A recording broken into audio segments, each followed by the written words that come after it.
Welcome back to my YouTube channel. You are watching the playlist of pharmaceutics. तो pharmaceutics में आज हम chapter 9 की बात करेंगे और चैप्टर 9 हमारे पास है इनकम्पैटिबिलिटीज़ का चैप्टर। ठीक है, इनकम्पैटिबिलिटी क्या होती है, किस किस टाइप की हमारे पास जो है इनकम्पैटिबिलिटी आ सकती है हमारी किसी भी फॉर्मुलेशन में, और किस इनकम्पैटिबिलिटी हमको हम जो है वो किस तरह से रिमूव कर सकते हैं।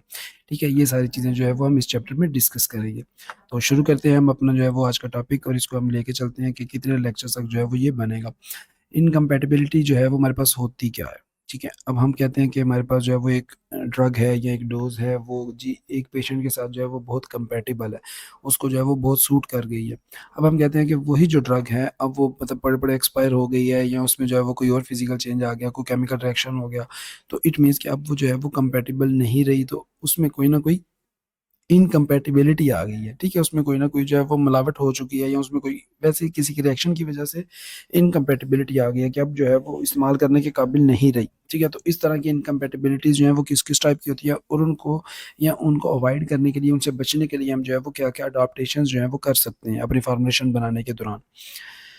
तो इनकम्पैटिबिलिटी क्या है? The change which occur in the quality of a preparation. किसी भी फॉर्मुलेशन की या प्रिपरेशन की जो क्वालिटी है, उसमें कोई भी चेंज आ जाना। जो क्वालिटी जो है वो इंडस्ट्री क्लेम करती है, या कोई भी सेटअप जो है वो कोई क्वालिटी को कम क्लेम करता है कि हम जो है वो ये प्रोडक्ट इतनी क्वालिटी की बना रहे हैं, लेकिन उसमें कोई चेंज आ जाना, उस चेंज को हम जो है वो इनकम्पैटिबिलिटी कहते हैं। As a result of prescribing और mixing the substance which antagonize each other.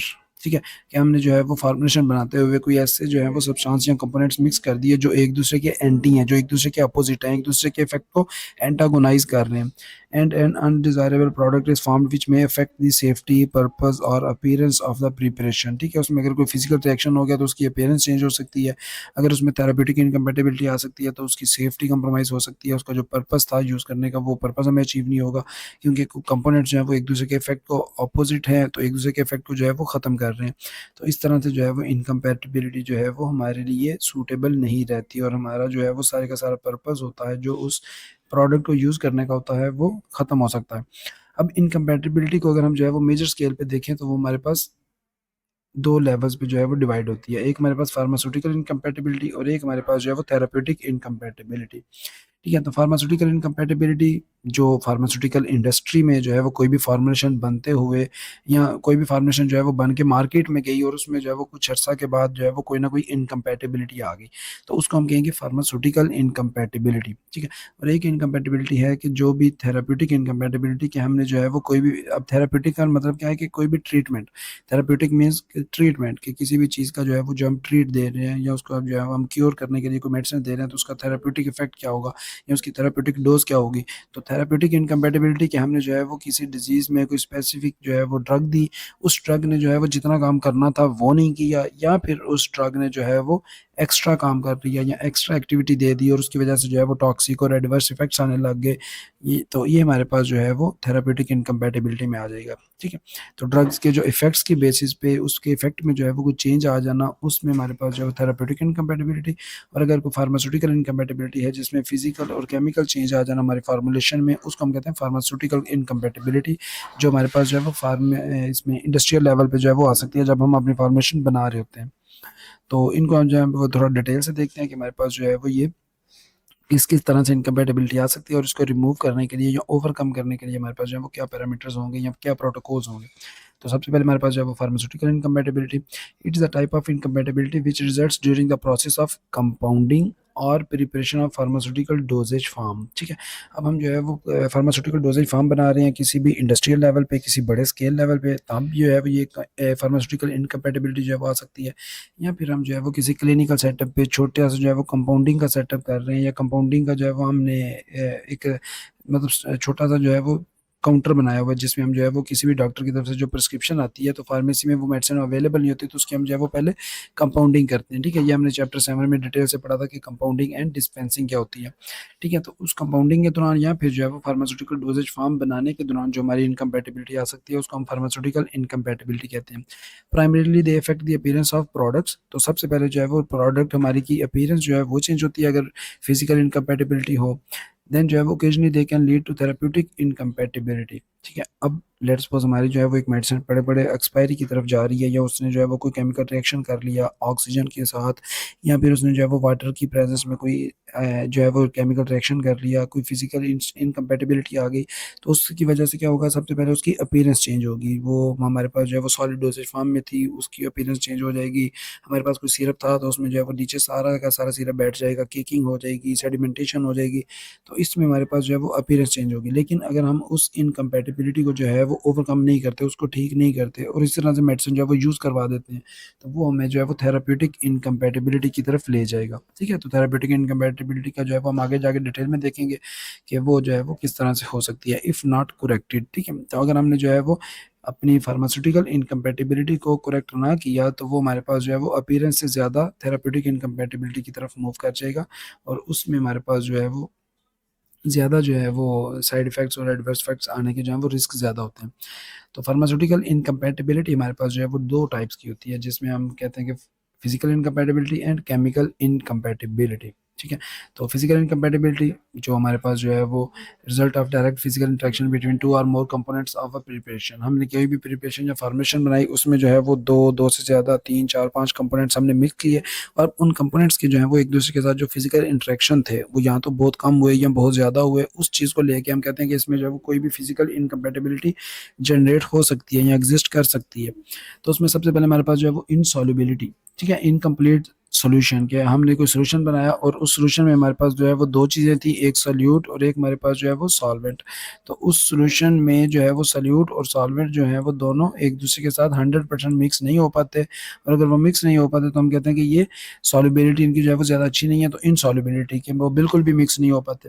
When two or more substances are combined, they may not give a homogeneous product। तो जब तक वो मिक्स नहीं होंगे, तब तक जो है वो उनमें होमोजेनियस मिक्सचर नहीं आएगा, और होमोजेनियस मिक्सचर जो है वो हमारे पास क्या होता है, होमोजेनियस मिक्सचर को हम कहते हैं कि वो जो बिल्कुल जो है वो मिक्स हुआ हो, ठीक है? उसमें जो है वो चीज़ें बिल्कुल स्मूथ हों, तो उस चीज़ को हम कहते हैं कि वो हमारे पास जो है वो होमोजेनियस मिक्सचर है, जिसमें सारी चीज़ें बिल्कुल मिक्स हो जाएँ। लेकिन इनसॉल्युबिलिटी के फिज़िकल इनकम्पैटिबिलिटी की वजह से हमारे पास जो है वो इसमें आ जाएगी चीज़ कि हमारे पास जो है वो इनसॉल्युबिलिटी होगी। देन हम जो है वो कहते हैं कि हमारे पास इम्मिसिबिलिटी आ जाती है, कि कोई फिजिकल इनकम्पैटिबिलिटी है जिसमें हमें इम्मिसिबिलिटी फेस करनी पड़ सकती है, सेपरेशन ऑफ इम्मिसिबल लिक्विड्स, या फिर जब हम कहते हैं कि सॉल्टिंग आउट, 2 लिक्विड हमने मिक्स किए और उसमें जो है वो एक दूसरे के अंदर मिसिबल नहीं हो सके, तो उसको हम कहते हैं इम्मिसिबिलिटी। तो डिफरेंस क्या है इनसॉल्युबिलिटी में और इम्मिसिबिलिटी में, कि इनसॉल्युबिलिटी में हम कहते हैं कि एक सोल्यूट होता है और एक सॉल्वेंट होता है, तो जो सोल्यूट होता है वो हमारे पास कोई भी ऐसा जो है वो सॉलिड फॉर्म में एग्जिस्ट करेगा, और अगर हम इम्मिसिबिलिटी की बात करें तो इम्मिसिबिलिटी हमारे पास जो है वो ऐसी चीज़ है जो 2 लिक्विड्स के दरमियान हो, कि 2 लिक्विड्स हैं वो एक-दूसरे के साथ मिक्स नहीं हो पा रहे, तो उसमें जो है हम कहेंगे कि ये दोनों इम्मिसिबल लिक्विड्स हैं। और अगर हम कहते हैं कि इनसॉल्युबिलिटी, तो उसमें एक सॉलिड है, एक जो है वो सॉल्वेंट है, तो वो दोनों आपस में मिक्स नहीं हो रहे, तो वो इनसॉल्युबिलिटी। Separation of a liquid from solution upon addition of another solvent takes place with which liquid is immiscible। तो हम ये कह रहे हैं कि हम जो है वो कोई 2 लिक्विड ऐसे थे या कोई एक सॉल्यूशन था जिसमें एक एक जो है वो सॉल्यूशन ऐसा ऐड किया जिसमें वो लिक्विड मिक्स नहीं हो पा रहा था, तो उसकी वजह से जो है वो सेपरेट आउट हो जाएगा, तो उसको हम कहते हैं कि ये दोनों इम्मिसिबल लिक्विड्स हैं। Example given, oils dissolved in alcohol separates on addition of water, कि अगर हम कहें कि जी ऑयल जो है वो हमने अल्कोहल में डिसॉल्व कर लिया, लेकिन बाद में जब हम वाटर ऐड करते हैं तो ऑयल और वाटर डिसॉल्व नहीं हो सकते, तो इसके लिए हम जो है वो अल्कोहल और ऑयल को भी जो है वो सेपरेट आउट कर सकते हैं। तो ये हमारे पास जो है वो इमिसिबिलिटी आ जाएगी कि 2 सॉल्यूशंस जो है वो आपस में मिक्स है, लेकिन वो किसी और सॉल्वेंट के मिक्स होने की वजह से जो है वो उसमें लिक्विड जो है वो अपने आप को सेपरेट कर लेगा, तो उसको हम जो है वो इमिसिबिलिटी कहते हैं, जिसमें 2 लिक्विड जो है वो एक दूसरे के साथ मिसिबल ना हो सकें। नेक्स्ट हमारे पास जो है वो फिजिकल इनकम्पैटिबिलिटी है प्रेसिपिटेशन की, कि प्रेसिपिटेशन जो है वो क्या होती है, ठीक है, तो वो एज ए फिजिकल इनकम्पैटिबिलिटी जो है वो एग्जिस्ट कर सकती है। A substance is precipitated from its solution upon addition of another solvent in which substance is insoluble. तो अगर हम जो है वो अपने सॉल्यूशन में कोई भी ऐसी चीज़ जो है वो ऐड करते हैं जो उस सॉल्यूशन में अच्छे से सॉल्युबल नहीं हो पाती, या उसमें जो है वो मिक्स नहीं हो पाती, तो वो क्या करेगा, वो प्रेसिपिटेट्स बना देगा। प्रेसिपिटेट्स हमारे पास जो है वो छोटे-छोटे पार्टिकल्स जो हैं वो एक-दूसरे के साथ अटैच होके तो वो एग्ज़िस्ट करते हैं और उसको जो है वो प्रेसिपिटेशन की फॉर्म देते हैं।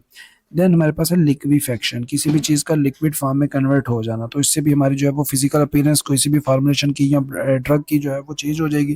तो इसको हम कहते हैं कि mixture of solids sometime liquefied due to absorption of water और release of water of hydration. तो हमारे पास जो सॉलिड डोजेज फॉर्म होता है, टैबलेट्स होती हैं, कैप्सूल्स होते हैं, ये हमारे पास जो सॉलिड डोजेज फॉर्म है, उनका जो मिक्सचर होता है वो लिक्विफाई हो सकता है, वो लिक्विड्स में कन्वर्ट हो सकता है। जो अपनी सॉलिड अपीयरेंस है या सॉलिड जो है वो उनकी एग्जिस्टेंस है, उसको जो है वो छोड़ सकता है। तो वो लिक्विफाई हो सकता है due to absorption of water. ठीक है, कि एटमॉस्फेयर से जो है वो वाटर लेके उसको अपने अंदर अब्जॉर्ब कर ले, और उससे जो है वो सॉलिड्स लिक्विफाई हो जाएं, और रिलीज वाटर ऑफ हाइड्रेशन, या फिर जो है वो ही सॉलिड वाटर ऑफ हाइड्रेशन को जो है वो अपने अंदर से रिलीज करे, और उस वाटर की प्रेजेंस में जो है वो लिक्विफेक्शन का प्रोसेस हो जाए, और उसमें को हम कहते हैं कि ये फिजिकल इनकम्पैटिबिलिटी हो गई है। देन हमारे पास जो है वो एक और फिजिकल इनकम्पैटिबिलिटी, याद रखिए कि फिजिकल इनकम्पैटिबिलिटी कौन सी हैं, जो फार्मास्यूटिकल इनकम्पैटिबिलिटीज़ हैं। ठीक है, किसी भी फार्मुलेशन को जो है वो तैयार करते हुए या कंपाउंडिंग करते हुए हमें जो है वो ये चीज़ें फेस करनी पड़ सकती हैं। तो उसमें हमारे पास जो है वो नेक्स्ट इनकम्पैटिबिलिटी आती है जेलेटिनाइजेशन, कि किसी भी चीज़ का जो है वो जेल फॉर्मेशन में कन्वर्ट हो जाना, उसको हम कहते हैं कि हमारे पास जो है वो जेलेटिनाइजेशन हो गया, कि solutions may form a gel when combined with certain substances. कोई ऐसा सब्सटेंस जो उसमें अच्छे से मिक्स नहीं हो पा रहा, जो उसको जो है वो जेल बनने पे मजबूर कर देता है, तो वो हमारे पास जो है वो जेलेटिनाइजेशन को एग्जिस्ट जो है वो उसमें अपीयरेंस जो है वो जेलेटिनाइजेशन की आ जाएगी। ठीक है, तो सॉल्यूशंस जो है वो जेल लाइक अपीयरेंस में कन्वर्ट हो जाते हैं, और उनको जो है वो हम कहते हैं कि इसमें जो है वो कोई फिजिकल इनकम्पैटिबिलिटी हुई है। Physical incompatibility usually causes non uniform doses, कि हमारे पास जितनी भी ये फिजिकल इनकम्पैटिबिलिटीज हमने देखी, इनसॉल्युबिलिटी, इमिसिबिलिटी, जेलेटिनाइजेशन, प्रेसिपिटेशन, लिक्विफेक्शन, ये फिजिकल इनकम्पैटिबिलिटीज जो हैं वो हमारी ड्रग को यूनिफॉर्मली डिस्ट्रीब्यूट नहीं होने देती। ठीक है, तो हमारी जो डोजेज फॉर्म है वो नॉन यूनिफॉर्म हो जाएगी, कि हमारी जो ड्रग है वो पूरे के पूरे सॉल्यूशन में अच्छे से मिक्स नहीं रहेगी, तो उसमें हम जो है वो एक्यूरेट डोज को ठीक से मेजर नहीं कर सकते। तो अगर हम इन इनकम्पैटिबिलिटीज़ को ठीक किए बगैर अपने पेशेंट को जो है वो मेडिसिन पिला देंगे या खिला देंगे, तो वो हमारे पास जो है वो थेरेप्यूटिक इनकम्पैटिबिलिटी की तरफ ले जाएंगे। तो अगर हम जो है वो इनकी करेक्शन की बात करें कि फिजिकल इनकम्पैटिबिलिटीज़ को हम किस तरह से करेक्ट कर सकते हैं, तो सबसे पहले हमारे पास जो है वो ऑप्शन है कि हम अपने व्हीकल को चेंज कर लें। वो चीज़ जो हमारी ड्रग को लेके जा रही है उसको हम कहते हैं व्हीकल, जो हमारी ड्रग को जो है वो अपने अंदर मिक्स कर रही है उसको हम कहते हैं व्हीकल। तो उसको हम चेंज करके दे सकते हैं, मे बी उसकी वजह से जो है वो अपीयरेंस में कुछ चेंज आ रहा हो, या वो कंपेटेबल ना हो, वो इनर्ट ना हो।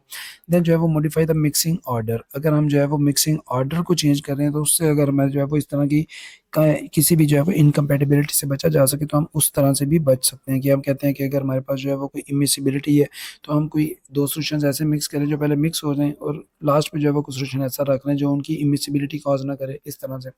देन हमारे पास जो है वो एडिशन ऑफ सस्पेंडिंग एजेंट, अगर हम सस्पेंशन बना रहे हैं और उसमें अच्छे से सॉल्युबलाइजेशन नहीं हो रही, इनसॉल्युबिलिटी है, तो उसमें हम कहते हैं कि सस्पेंडिंग एजेंट हम मिक्स कर सकते हैं। इमल्सीफाइंग एजेंट, अगर हमारे पास जो है वो इमिसिबिलिटी आ रही है, दो लिक्विड जो है वो एक दूसरे के साथ मिक्स नहीं हो रहे, ऑयल और वाटर जो है वो एक दूसरे के साथ मिक्स नहीं हो रहे सरफेस टेंशन की वजह से, तो उस सरफेस टेंशन को कम करने के लिए हम इमल्सीफाइंग एजेंट जो है वो यूज़ कर सकते हैं, और अल्टीमेटली जो है वो इमल्सीफाइंग एजेंट दो इमिसिबल लिक्विड्स को मिसिबल बना देगा, उनको आपस में मिक्स करवा देगा।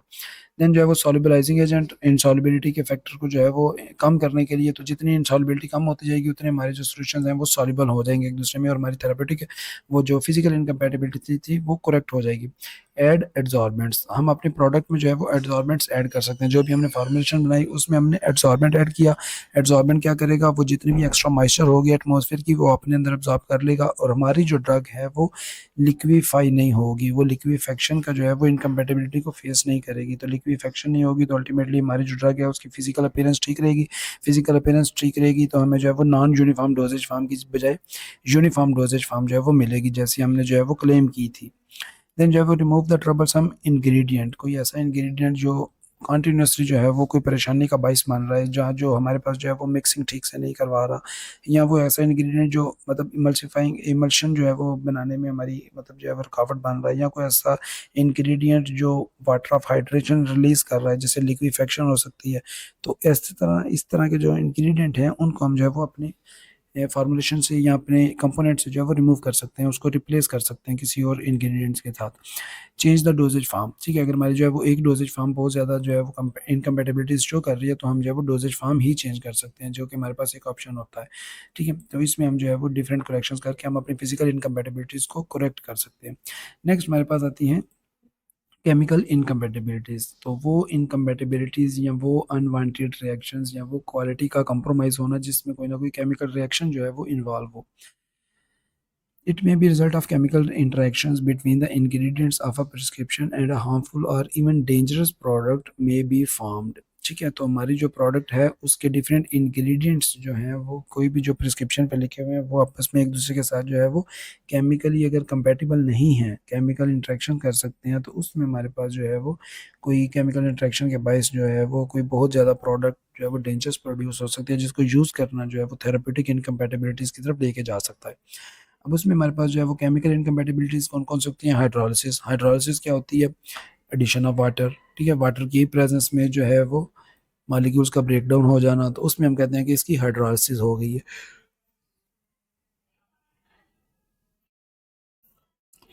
ठीक है? तो इसमें हम कहते हैं कि अगर हाइड्रोलिसिस हो जाएगी तो हमारी जो एस्पिरिन की एग्ज़ाम्पल है एसिटाइल सैलिसिलिक एसिड जो इसका केमिकल नेम है, ये हाइड्रोलिसिस पे क्या करता है सैलिसिलिक एसिड में और एसिटिक एसिड में जो है वो कन्वर्ट हो जाता है। तो जब एस्पिरिन की जो है वो हाइड्रोलिसिस हो जाएगी तो एस्पिरिन का जो काम था वो ठीक से नहीं होगा, तो थेरेप्यूटिक इनकम्पैटिबिलिटी हमें जो है वो देखनी पड़ सकती है। अगर हमने जो है वो केमिकल इनकम्पैटिबिलिटी को या फिर जो है वो फिज़िकल इनकम्पैटिबिलिटी को जो है वो ठीक ना किया तो।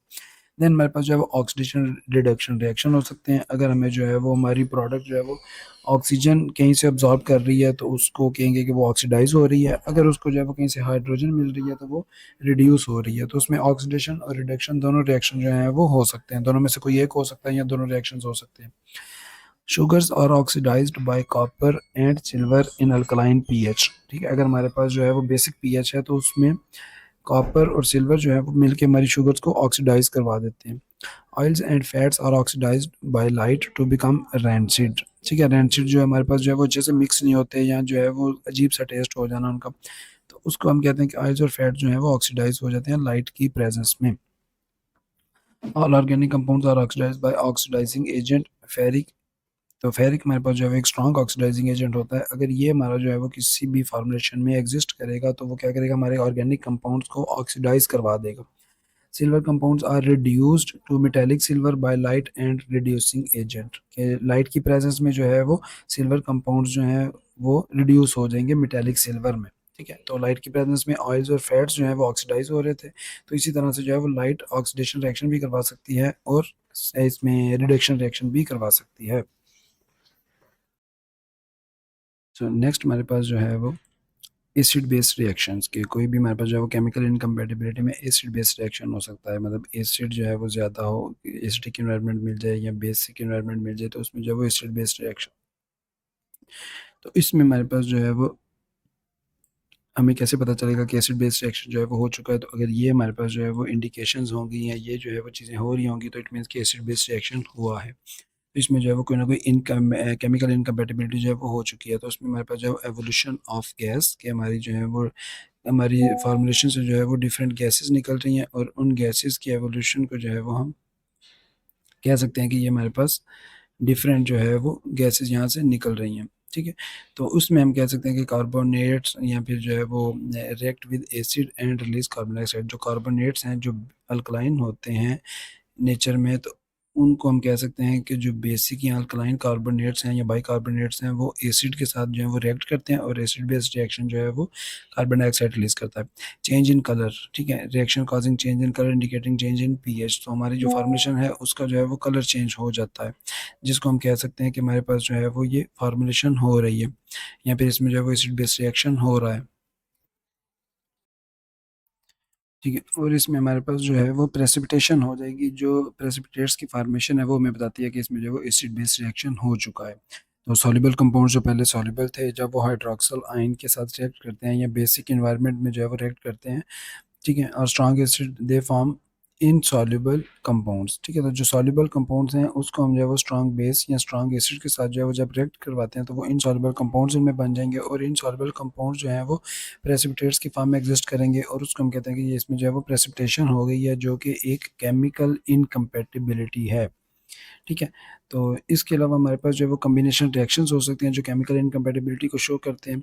If in these reactions ions of one compound react with the ions of other compound. तो कॉम्बिनेशन रिएक्शन जब हम जो है वो डिफरेंट कंपाउंड्स को कंबाइन करते हैं तो उनके जो आयन्स हैं वो एक दूसरे को रिप्लेस कर देते हैं। तो इस तरह के रिएक्शंस जो हैं वो हमारे पास सिल्वर नाइट्रेट और सोडियम क्लोराइड की फॉर्म में जो है वो हमें क्या मिलेगा? सिल्वर क्लोराइड और सोडियम इसमें सोडियम नाइट्रेट जो है वो हमें मिल जाएगा, ठीक है। तो इसी तरह से हमारे पास जो है वो हम देख रहे हैं कि डिफरेंट जो है वो आयंस को रिप्लेस करके तो हमारे पास जो है वो डिफरेंट कंपाउंड्स बन गए। तो इस तरह की केमिकल इनकम्पैटिबिलिटी जो है वो कॉम्बिनेशन रिएक्शंस के थ्रू आती है।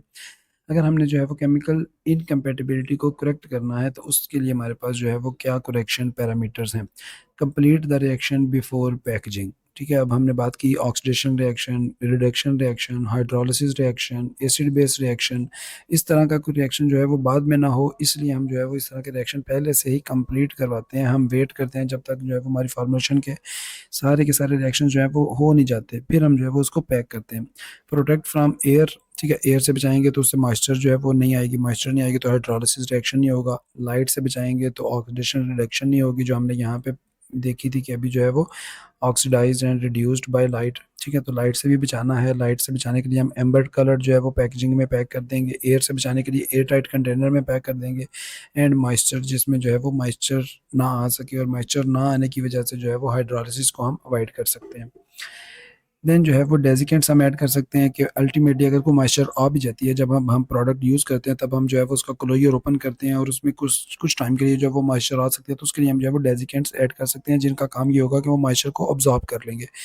देन जो है वो addition of antioxidants, buffering agents and chelating agents, ठीक है। चिलेटिंग एजेंट जो है वो चिलेट्स बना देंगे, किसी भी किस्म की जो है वो प्रेसिपिटेशन नहीं होने देंगे। बफरिंग एजेंट जो है वो जो पीएच या एसिड बेस रिएक्शन है उसमें जो पीएच में चेंज आता है, उस पीएच के चेंज को जो है वो रजिस्ट करेंगे, वो नहीं आने देंगे। और ऑक्सीडेशन रिएक्शन को बचाने के लिए हमारे पास जो है वो एंटीऑक्सीडेंट्स यूज़ होंगे।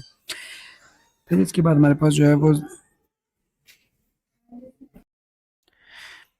थेरेपेटिक इनकम्पेटिबिलिटी जो है वो हमने पहले भी डिस्कस किया कि हमारे पास जो है वो वाली इनकम्पेटिबिलिटी जो ट्रीटमेंट के दौरान जो है वो हमें देखने को मिल सकती है, ठीक है। हमने कोई डोज दी, कोई ड्रग दी किसी भी पेशेंट को, और उस ड्रग ने जो है वो कोई टॉक्सिक इफेक्ट शो किए, वो थेरेपेटिक इनकम्पेटिबिलिटी में आ जाएगा। या फिर हमारे पास जो है वो उस ड्रग ने अपना काम ही नहीं किया, जिस मतलब डोज में उसको जो है वो काम करना चाहिए था, वो जो है वो थेरेपेटिक इनकम्पेटिबिलिटी में आ जाएगा।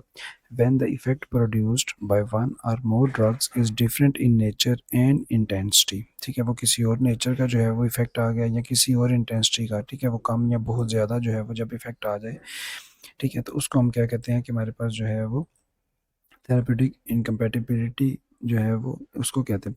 When the effect produced by one or more drugs is different in nature and intensity from that intended by the prescriber, के जो डॉक्टर ने प्रिस्क्रिप्शन लिखी थी और उस पे जो है वो जितना इफेक्ट मेंशन था कि इतना जो है वो आना चाहिए, अगर उससे जो है वो ज़्यादा या कम आ रहा है तो उसमें हमारे पास जो है वो थेरेपेटिक इनकम्पैटिबिलिटी होगी। अब जो है थेरेपेटिक इनकम्पैटिबिलिटी किस किस वजह से आ सकती है। Overdose and under dose of a drug, अगर हमारी जो है वो डोज ही इम्प्रॉपर है जो हम पेशेंट को दे रहे हैं, ठीक है। अब वो डॉक्टर जो है वो कोई प्रिस्क्रिप्शन लिखता है और उसको जो है वो ठीक से मतलब नहीं आइडिया हो पाता और उसमें जो है वो डोज कम या ज़्यादा लिख देता है, या पेशेंट जो है वो कोई डोज कम या ज़्यादा ले लेता है, तो उसकी वजह से हमारे पास जो है वो इम्प्रॉपर डोज या फिर ओवर डोज की जो है वो इश्यूज आ सकते हैं, जिसकी वजह से थेरेपेटिक इनकम्पैटिबिलिटी जो है वो जनरेट हो सकती है। देन हमारे पास जो है वो इनकरेक्ट ड्रग, हमने अपने पेशेंट को ड्रग ही जो है वो इनकरेक्ट दे दी। देन हमने जो है वो रॉन्ग डोजेज फार्म के, जिस डोजेज फार्म में हमें ड्रग देनी चाहिए थी उस डोजेज फार्म के अलावा कोई डोजेज फार्म दे दिया। एंड देन जो है वो कंट्राइंडिकेटेड ड्रग है, कोई ऐसी ड्रग हमने अपने पेशेंट को दी जो उसमें कंट्राइंडिकेटेड थी, जो उसको नहीं देनी चाहिए थी, उसमें एलर्जिक रिस्पॉन्स जो है वो क्रिएट कर सकती थी या कोई और जो है वो इशू क्रिएट हो सकता था।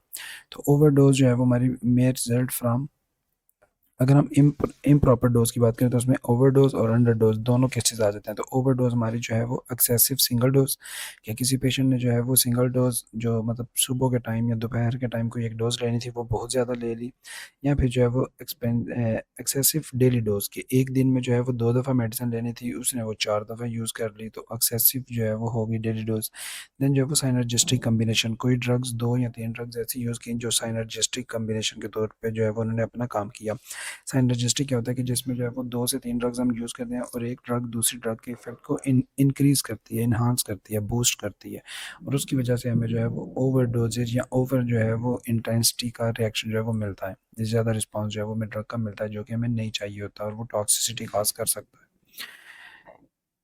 देन हमारे पास जो है वो अंडर डोजेज, के अंडर डोजेज जो है वो किस तरह से हो सकती है, उसमें हमारे पास जो एंटागोनिस्टिक कम्बिनेशन, कोई ऐसा कम्बिनेशन जो साइनर्जिस्टिक होने की बजाय एंटागोनिस्टिक हो, जो एक दूसरे के एंटी हो, एक दूसरे के अपोजिट हो, तो उसमें हमारे पास जो है वो एक ड्रग दूसरी ड्रग के इफेक्ट को जो है वो कम करती है। देन जो है वो प्रिस्क्रिप्शन राइटिंग एरर्स के, हमने जो है वो प्रिस्क्रिप्शन मतलब लिखते हुए जो उसमें कोई गलती कर दी, उसमें कोई डोज़ जो है वो कम ज़्यादा कर दी, या फिर जो है वो जिसकी वजह से हमारे पास जो है वो अंडर डोजेज का इशू आएगा। नेक्स्ट हमारे पास जो है वो इनकरेक्ट ड्रग, ट्रेडमार्क एरर, ठीक है, it may be due to product with many different similar names. तो इसमें हमारे पास क्या होता है कि एक ही जो है वो प्रोडक्ट बहुत सारे मुख्तलिफ नामों से आती है, तो उसमें हम जो है वो ट्रेडमार्क एरर कर सकते हैं। एरर इन प्रिस्क्रिप्शन हैंडलिंग, तो प्रिस्क्रिप्शन जो है वो आपने ठीक से हैंडल नहीं किया, आपको जो है वो राइटिंग समझ नहीं आई और आपने जो है वो उसमें फ्लूक चला दिया, तुक्का लगा दिया कि ये जो है वो इसमें इशू हो सकता है, या इसमें जो है वो ये मेडिसिन लिखी हो सकती है, तो वो गलती से आपने जो है वो इनकरेक्ट ड्रग दे दी। ठीक है, उसमें जो है वो डिफ़िकल्टी जो है वो हैंड राइटिंग को पढ़ने में आपको डिफ़िकल्टी आ रही है, तो उसकी वजह से आपने जो है वो फ्लूक का यूज़ किया, आपने तुक्का लगाया और उस तुक्के की बुनियाद पे आपने जो है वो कोई भी ड्रग दे दी, बिना जो है वो उस डॉक्टर से कंसल्ट किए। ठीक है, तो उसमें हमारे पास जो है वो इनकरेक्ट ड्रग की जो है वो थेरेपेटिक इनकम्पैटिबिलिटी आ जाएगी। देन जो है वो हमने रॉन्ग डोजेज फॉर्म दे दी किसी भी पेशेंट को। Toxic external preparation is prescribed internally. अब कोई ऐसी प्रिपरेशन थी जो एक्सटर्नल थी, जो सिर्फ स्किन के ऊपर जो है वो या टिश्यूज़ के ऊपर जो है वो लगाने के लिए थी, तो उसको जो है वो हम अगर हम उसको इंटरनली लें तो वो टॉक्सिसिटी जो है वो शो कर सकती है। तो इसमें हमने क्या किया कि हमारे पास जो है वो रॉन्ग डोजेज फॉर्म के कोई एक्सटर्नल यूज़ होने वाली जो डोजेज फॉर्म थी उसको इंटरनली प्रिस्क्राइब कर दिया। ठीक है, कोई कॉस्मेटिक्स है या फिर जो है वो कोई हमारे पास इसमें पेस्ट आ जाएगी, कोई जेल आ जाएगी, तो उसको जो है वो प्रिस्क्राइब्ड इंटरनली कर दिया कि उसको पिला दी गई, तो उसमें जो है वो टॉक्सिक रिएक्शन जो है वो आ सकते हैं। Skin preparations are prescribed for eyes, तो इसी तरह से जो है वो डिफरेंट स्किन प्रिपरेशन है, कुछ कोई ऐसी ट्यूब है जो स्किन पे लगने वाली है, उसको हमने जो है वो क्रीम को आइज़ के लिए जो है वो रिकमेंड कर दिया। ठीक है, तो इसमें हमारे पास जो है वो नेक्स्ट थेरेपेटिक इनकम्पैटिबिलिटी किस तरह से आ सकती है, कंट्रा इंडिकेटेड ड्रग की वजह से। Prescription calls for a doctor to which patient is allergic, कोई ऐसी ड्रग जिसमें पेशेंट जो है वो एलर्जिक है, तो वो उसके लिए कंट्रा इंडिकेटेड ड्रग है, तो वो ड्रग हम उसको नहीं दे सकते। Patient is still taking a previous prescription which may be contraindicated with new one. ठीक है, तो आपसे जो है वो कोई पेशेंट मेडिसिन लेने आया, लेकिन वो जो प्रिस्क्रिप्शन आपको उसने दी उसके अलावा भी जो है वो घर पे कोई मेडिसिन यूज़ कर रहा होगा, तो उसमें जो है वो अगर दो मेडिसिन एक दूसरे के साथ कंट्रा इंडिकेटेड हो जाएंगी, तो अल्टीमेटली जो है वो पेशेंट के लिए थेरेपेटिक इनकम्पैटिबिलिटी की तरफ जो है वो चीज़ों को लेके जाएंगी। तो अगर हमने जो है वो थेरेपेटिक इनकम्पैटिबिलिटी जो हमारे पास जो है वो डिफरेंट सोर्सेज से आ रही है, इसको करेक्ट करना है, तो उसके लिए हमारे पास जो है वो क्या मेजर्स होने चाहिए। Review prescription for possible errors, ठीक है, जैसे कोई प्रिस्क्रिप्शन आती है उसको जो है वो अच्छे से रिव्यू करें कि उसमें कोई 2 या 3 मेडिसिन ऐसी तो नहीं लिखी जो एंटागोनिस्टिक कॉम्बिनेशन हो, जो साइनर्जिस्टिक कॉम्बिनेशन दे रही हो, या जो है वो प्रिस्क्रिप्शन की हैंड राइटिंग इतनी डिफ़िकल्ट हो कि उसको पढ़ना जो है वो इम्पॉसिबल है, तो उसके लिए हम जो है वो प्रिस्क्रिप्शन एरर्स की जो है वो रिव्यू करते हैं। देन हमारे पास जो है वो educate patient about proper use of drug, time, frequency and dose. ठीक है, तो इसमें हम जो है वो पेशेंट की प्रॉपर काउंसलिंग करते हैं और उसको जो है वो हम कह सकते हैं कि किस टाइम पे मेडिसिन लेनी है, कितनी मेडिसिन लेनी है, दिन में कितनी दफ़ा लेनी है, वो सारी चीज़ें, ताकि उसमें जो है वो फिर पेशेंट को इशू ना हो, उसमें अंडर डोज, ओवर डोज इस तरह का जो है वो कोई भी सीन हमें देखने को ना मिले।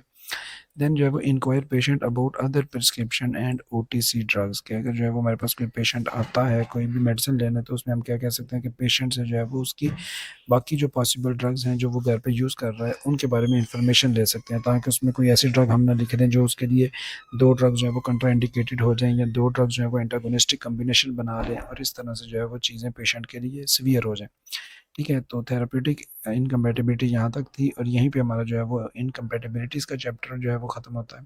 ठीक है, तो इसको जो है अगर हम समरी की बात करें तो इनकम्पैटिबिलिटीज़ हमारे पास जो है वो फार्मास्यूटिकल और थेरेपेटिक दो थी। फार्मास्यूटिकल में हमने जो है वो फिजिकल और केमिकल देखा, ठीक है, डिफरेंट फिजिकल केमिकल इनकम्पैटिबिलिटीज़ देखी, इनकी करेक्शन के जो है वो डिफरेंट पैरामीटर्स देखे, और देन जो है वो हमने थेरेपेटिक इनकम्पैटिबिलिटी और इसकी करेक्शन देखी।